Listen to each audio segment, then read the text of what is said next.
Le projet OCBO, c'est un projet d'observatoire citoyen de la biodiversité ordinaire qui se situe sur une friche, une ancienne friche industrielle, et qui a pour objectif de développer des projets citoyens autour de la nature pour reconnecter le citoyen urbain à son environnement autour de projets qui mobilisent des méthodes de sciences participatives et qui s'adressent à tous les publics, les plus jeunes comme les plus anciens. L'action citoyenne, elle s'est réalisée en 2 phases.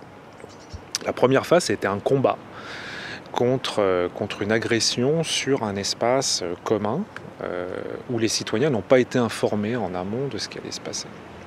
Donc ça, c'était le combat qu'on a mené tous ensemble contre la promotion immobilière.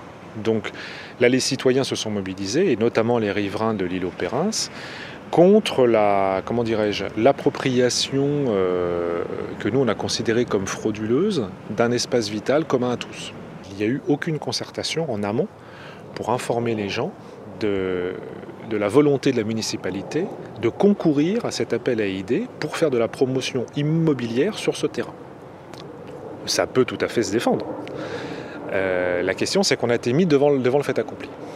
Et ce qui est ressorti de la phase de concertation de 2016, c'est que les gens avaient besoin de plus de nature, de lieux de respiration. On se retrouve face à un objet qui appartient à tout le monde, et on se sent dépossédé. Or, cet objet, je viens de vous l'expliquer, c'est le seul lieu de contact avec la nature. Alors évidemment, c'est une nature qui est très anthropisée, qui est dans une zone urbaine dense, qui est très polluée, mais elle est là. On a fait le diagnostic écologique en juin 2017 de l'îlot, donc d'un point de vue faunistique, et il y a plus de 100 espèces qu'on a répertoriées, 4 qui sont protégées, au niveau national et au niveau européen et au niveau régional. Donc 4 espèces protégées ici, alors que tout le monde nous disait le terrain est pourri. Donc les gens ont bien eu le sentiment en fait que cet îlot vert était quelque chose de sensible.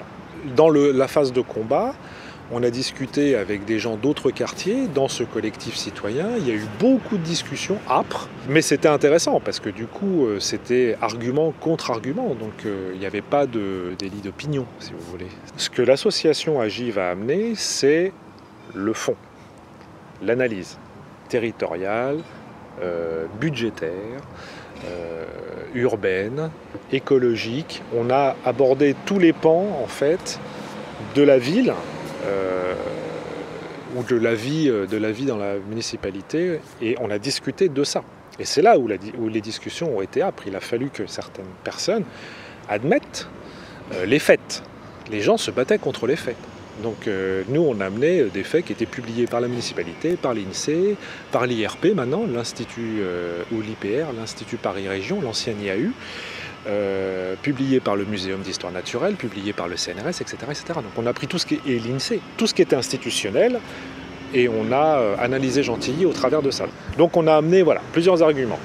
Un, on ne touche pas à la propriété de tous, au bien commun, qui est le seul espace de nature, de fraîcheur, de détente, de respiration dans un endroit contraint.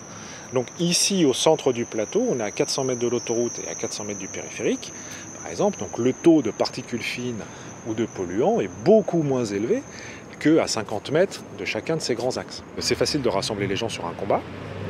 Qu'est-ce qu'on peut en faire maintenant? Parce que du coup, on s'est posé la question, qu'est-ce qu'on va pouvoir en faire? Donc là, en même temps, on a fait un recueil de besoins. Donc les gens se sont beaucoup exprimés. Oui, il faut garder l'îlot Périns vert, donc il faut garder l'îlot vert, il faut le valoriser. Globalement, les gens, c'était oui, on veut des arbres, on veut de la nature, on veut un lieu pour se retrouver, on a besoin d'équipements communs aussi, pour les associations, etc., pour des événements, pour les pratiques amateurs, etc., etc. Nous, on propose quelque chose, on dit voilà, on a de la qualité finalement ici, on a ce qu'on appelle la biodiversité ordinaire, on est dans un contexte où maintenant les gens sont informés du changement climatique, de la perte de biodiversité, donc on est dans un changement drastique de notre environnement et on est dans quelque chose de plus en plus contraint puisqu'on va avoir 5000 habitants de plus.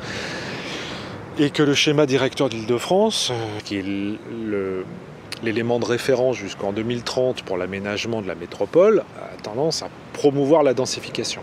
Et on va faire quelque chose de positif, puisqu'on a de la biodiversité qui est là, et les gens ne la connaissent pas.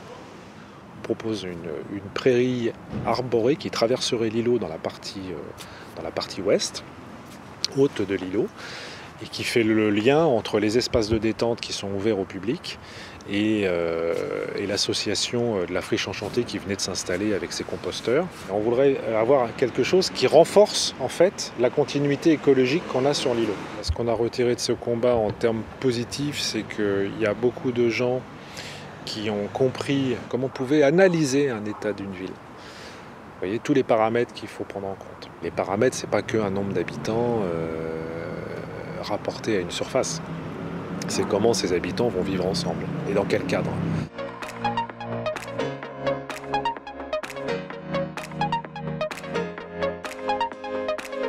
On a réussi à mettre autour de la table des gens qui ne se parlaient pas.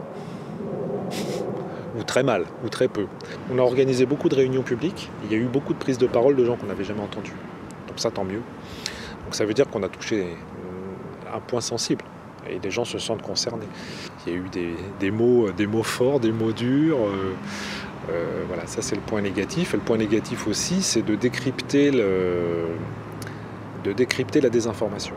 Et la métropole du Grand Paris, c'est 135 ou 136 communes dans la partie la plus dense en fait de l'Île-de-France, donc dans énormément de béton. Pour que les gens puissent vivre dignement, il faut qu'on ait des espaces naturels. Il faut qu'on soit reconnecté à cette nature, c'est notre culture humaine.